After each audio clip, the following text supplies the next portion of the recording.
Fucking foul.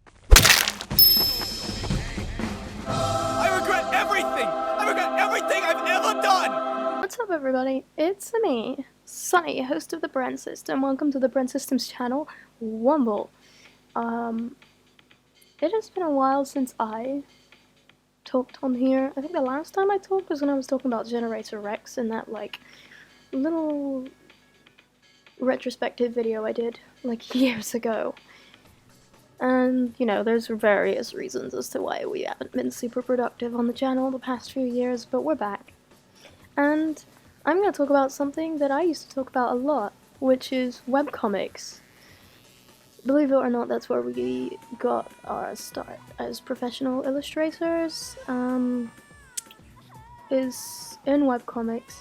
And it's been some time since I finished our very first webcomic, Flirting with Death. So this is going to be a little retrospective on how and why I created it and what it means to me. And of course everything that I learned, the main lessons I learned along the during the process. Yeah. There's actually some posts about it already on our Patreon. We only recently revitalized our Patreon. It was down for some time and kind of in progress, but it's up and working again. We're gonna probably add some incentives eventually. At the moment it's more like a tip jar to just support our work. But either way, there's posts about it on Patreon going into more depth, but I'm just going to talk about it a little bit here as well. So let's get started with the Flirting with Death eulogy. If you haven't read it, I will put a link down in the description so that you can give it a little look, just so that I don't ruin the story for you. But I will try not to give away too much.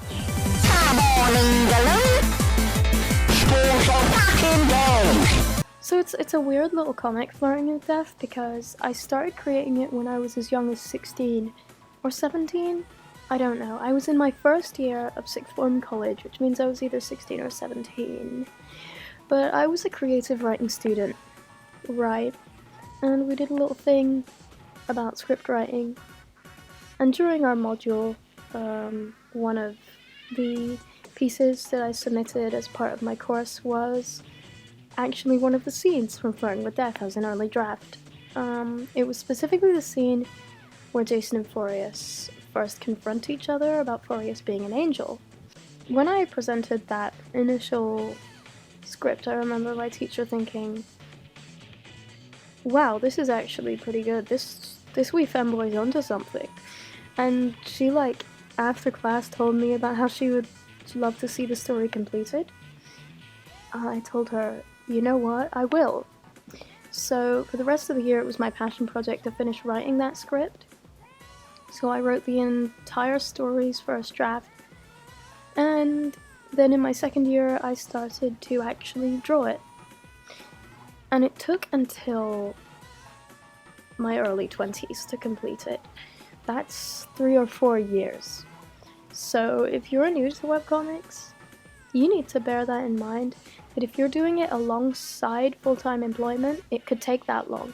Because that's the reason why it took so long, is even though it was just like a fairly simple, straightforward storyline, well, simple in terms of story beats, not in terms of its subject matter. The subject matter is very serious, but you know what I mean.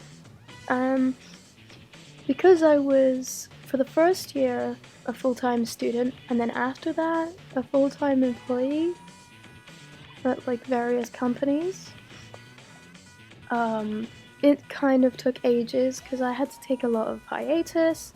I had to somehow maintain a buffer whilst also working 40 hours a week, which, believe it or not, isn't very easy.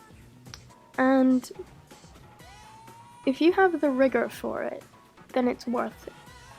Like, the only reason why I'm still a comic artist is because I have the rigor. And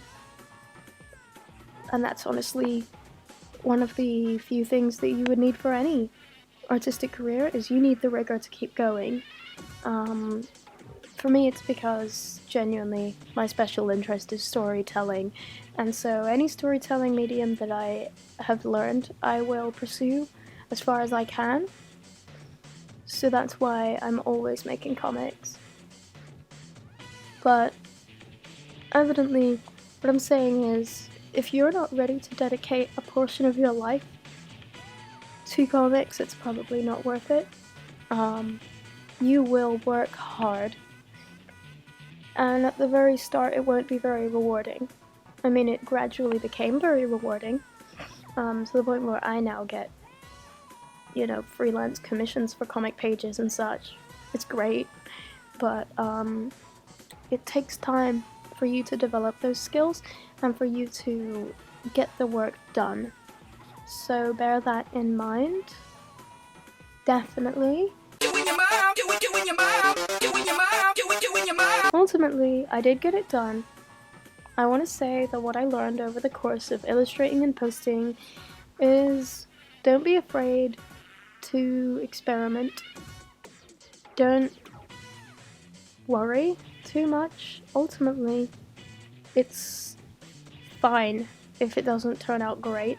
It's fine if your first chapter embarrasses you later on. In fact, there's a huge hole I've seen a lot of people fall into where they get to like the third chapter of their webcomic, then because their art has improved, they keep going back to redo the first one. Don't do that. That is a very foolhardy endeavor, and you will lose track of your story, and when you get it done, eventually you will find that you've wasted your time. If I'm honest, redoing the first thing, it's just leave it as it is. As long as it's written well enough, it will draw people in. And it's the writing of the first chapter that draws people in, not the quality of the artwork. And if anything, readers seeing your art improve over the course of your story, it will impress them. I mean, I found that was the case with mine. People really liked how my art would develop. And how the final chapter has something closer to my current art style. So they've been able to see the skills I've learned along the way. I think that that's an underrated quality that webcomics could have, and I think people are a bit too caught up in trying to look like a professional published comic, so they fall into these pitfalls. So that's another piece of advice. Do not redraw your first chapter, no matter how tempting it is. Don't. Trust me. It's just not good for you. Like, it's not good for you in terms of your work, because your actual story progress will stop coming out and people will lose interest. And it's also not good for you mentally, because it keeps you in this mentality of thinking that your work always needs to look its best, even retroactively. But in reality, work that you made a couple of years ago isn't going to look as good as your new work. That is just the way that it is. And it is fine. It is fine. It doesn't have to look perfect. You are not my little PogChamp.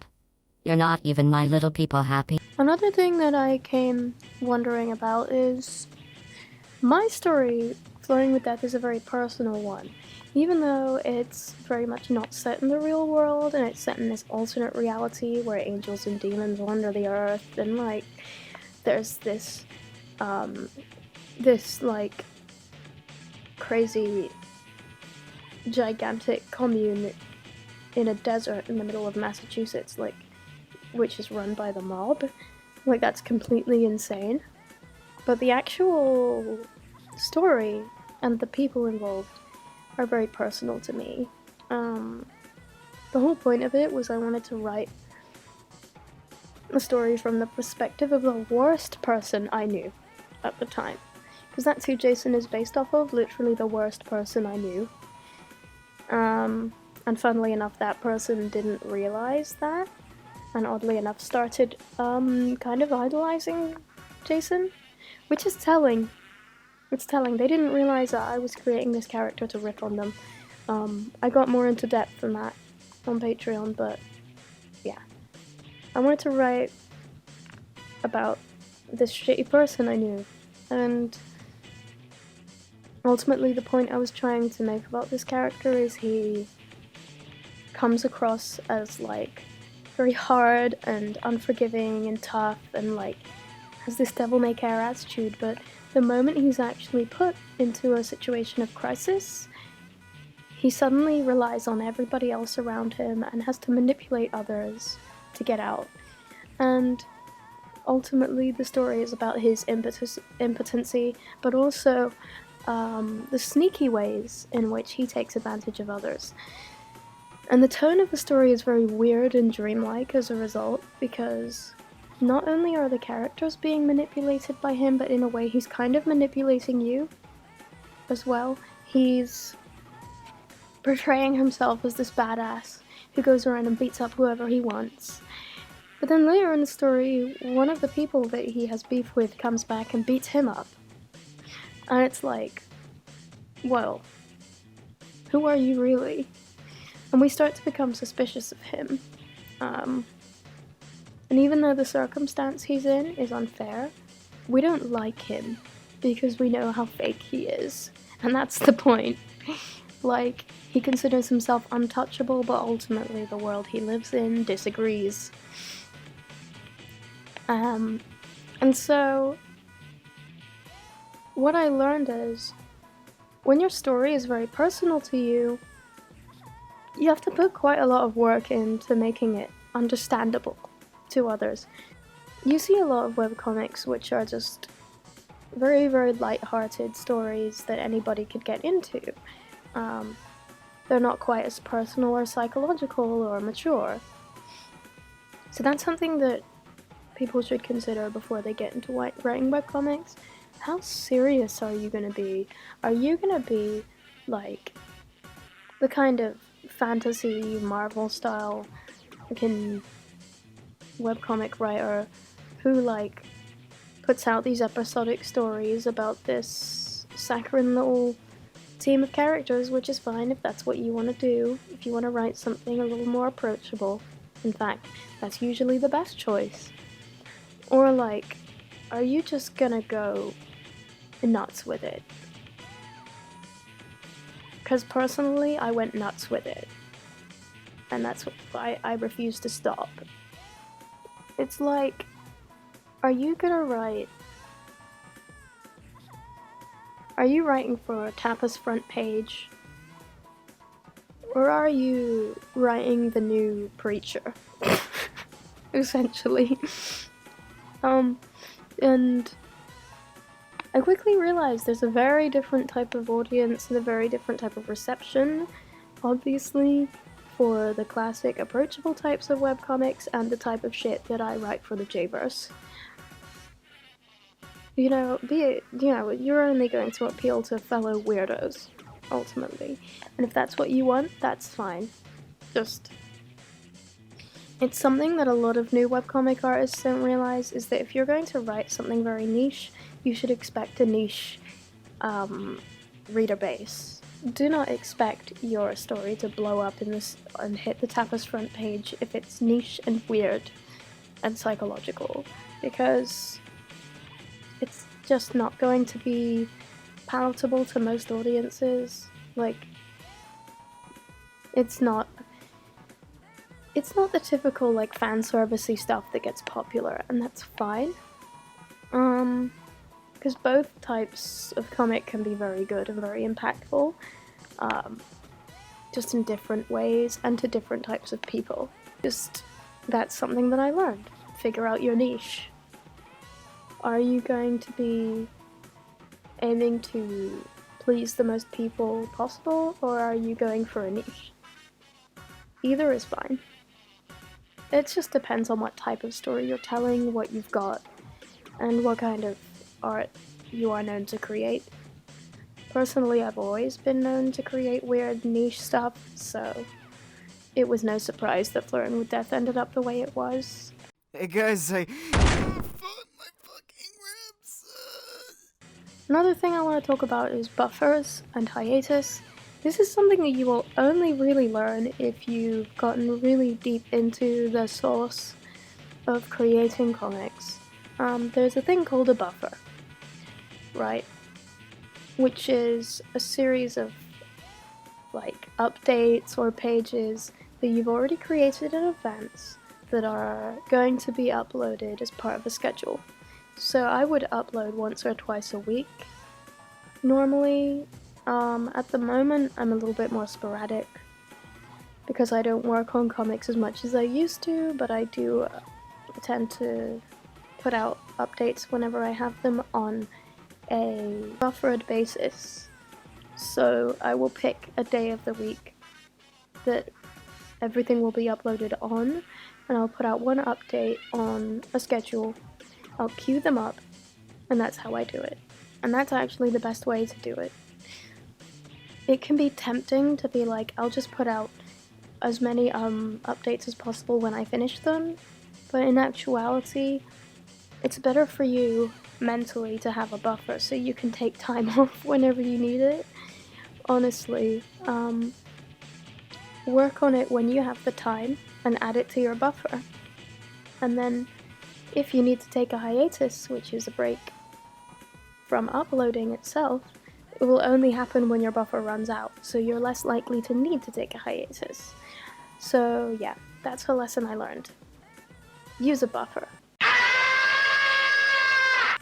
And there's a lot of people you can talk to online who will teach you a bit more about it. Get into the webcomic community, talk to other artists, you know, get into the forums, join the Discord servers and all that.